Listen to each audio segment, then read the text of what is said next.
Okay, welcome back. We are back in New Zealand. It's been about a week and a bit since I finished Silk Road, and I promised a gear check before the race. Didn't produce one, so now we're doing a post-race gear check of everything I bought, all the gear I used, and it worked out pretty well because I won. So I'll run through it now. Start with the footwear. These are Lake 238 gravel shoes. I used like a mid-foot cleat adapter. They worked out really well. I've used them for a lot. So before the race, I put a whole pile of super glue on the tread and everything to try and hold them together, because there was a lot more hiking than I expected in this race. So the super glue pulled through and they stood the test of time. And the stuff I wore, so these are the POC Essential bib shorts and a few extra. There's a jacket pocket sewn in the back and a few side pockets. Thanks to Jasmine for sewing those on there. And this is the top. I went for white for cooling purposes, but obviously it's very stained. It's been soaking all day, but there's stains everywhere, so that could be the end of the road for that one. But did a great job. And on top of that, I wore like a windproof some of the time. A POC, obviously, windproof. And POC socks, lightweight for the heat. And then I always wore Garmin heart rate monitor. And I always wore this, this is a North Face bag. Has to be the last trip now. Once again, the super glue was all over this thing before the race started. And it's still just tearing to pieces. So in here, I had my 3 litre Evok water capacity.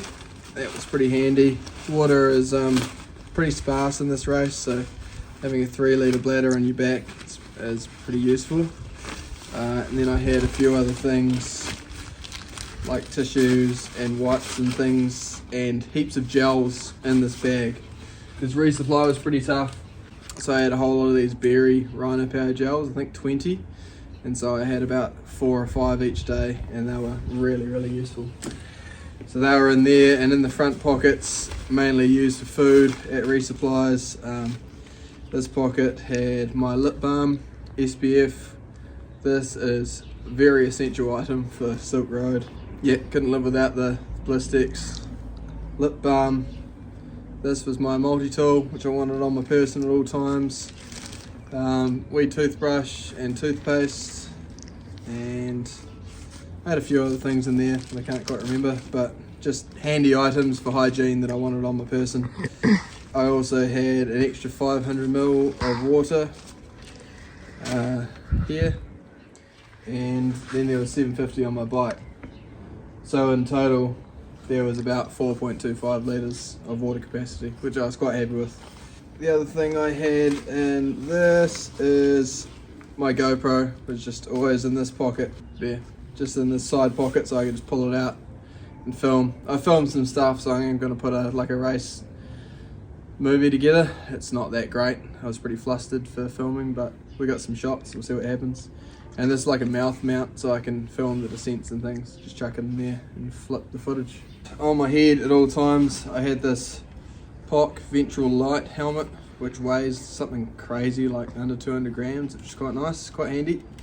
And these Devour glasses, massive, good sun protection, and once again I have a bit of Velcro put on the inside there, and also Velcro on my helmet, so that just doesn't go anywhere. For lighting, this Nightcore EDC 33.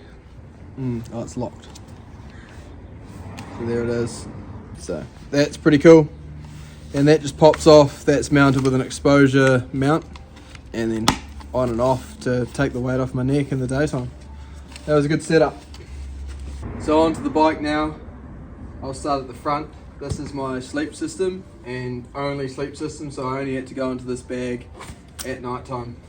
This is a Sea to Summit event waterproof bag, and in here I have my bivvy and my sleeping bag, and I had my mattress, which is an Alpkit cloud base, but that didn't make the return flight because it got another hole in it. I was already running it patched, so I just decided to bin it. Anyway, this is a black diamond bivvy. Not really that waterproof, wouldn't really recommend it. Gonna invest in something else for another race. But this sleeping bag was amazing. It's a Cedar Summit FM2, and it's mandatory to have a sleeping bag that goes below 0 degrees Celsius, and so this for men is -4, and it was really good. Slept at 2,600 one night, I think was my highest evening, and like the bivvy ended up crusty and frozen and things, but I was still warm inside the sleeping bag. That's good. And then also in the bottom here I have the underwear and socks that I sleep in. They're just in the bottom of the bag, so they're both merino and cozy. Moving back, I had the clothing equipment that I wanted to replace quickly when I was riding. So these are POC knee warmers, well, leg warmers. Wore those quite a lot, the nights get really cold. Then I had this POC balaclava, same one that I use for Tour Divide, and so it has a foldable hood off the back, and also used a lot. And warm POC gloves, used a lot once again. A lot of cold evenings, and these were handmade waterproof gloves. Thanks Jasmine, they were seam sealed by me as well, so pretty horrific, yeah, pretty gross, but they even saved my toes. One really cold morning as well, slipped them over my toes and they kept my toes warm. So ultra lightweight and custom, and these are the gloves I use throughout the day, just POC short finger gloves. And also in here I have my first aid kit, which is like some wipes and some creams for nighttime, and just emergency pills like paracetamol, ibuprofen, other stuff that I didn't use, like a antibiotic and things like that, just in case. So also in here I've got a spare tail fin strap, which I thought could come in handy if something went wrong, and my toolkit, which I'll show you what I have briefly.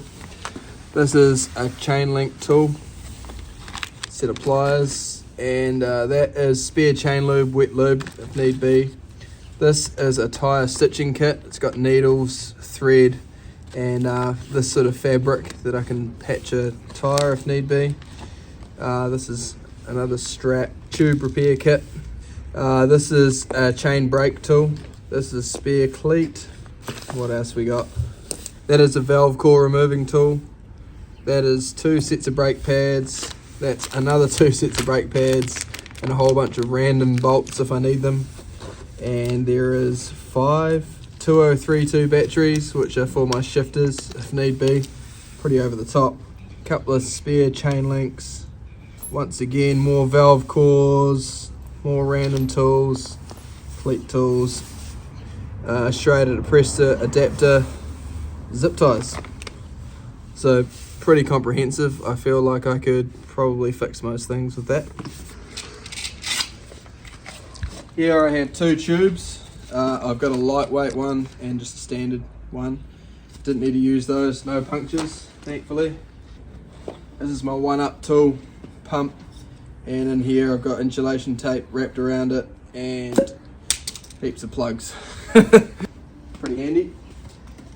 And then onto the top tube bag. So I have out the front, I have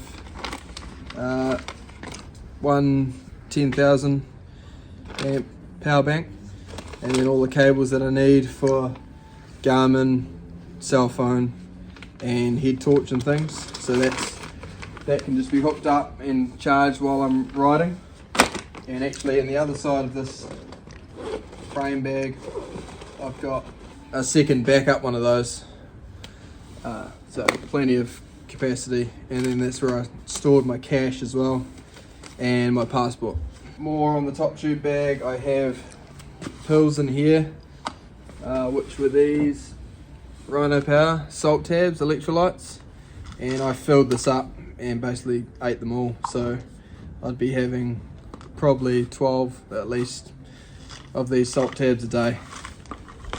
I think they paid off massively. Also in here I have one spare GoPro battery and 3 Axis battery spares, so 4 in total, and they ended up to be absolutely crucial because I overfilled the tail fin bag at one point. Like, I just had 3 big 1.5 litres of Coke and water and things, and then did a descent and it shook out a whole bunch of my stuff, and my Axis my Axis charger was in there. So that was quite stressful. That was on the morning of day 2 or 3.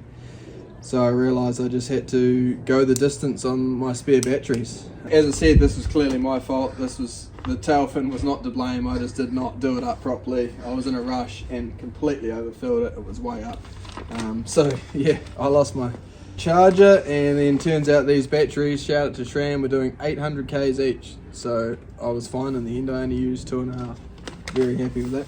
More spare straps, zip ties and things. These zip ties were pretty handy. I snapped my rear light off crossing a river once, and I managed to zip tie it back on, save the day.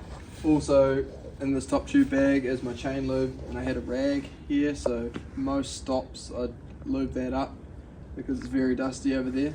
Out of interest, I just started with a wax chain. I had a rice cooker and waxed my chain, and I'd use squirt wax for the first maybe day and a half or so to keep that wax going, and then I'd just give up because there'd be too much dust or mud involved, and then I'd just go to a wet lube.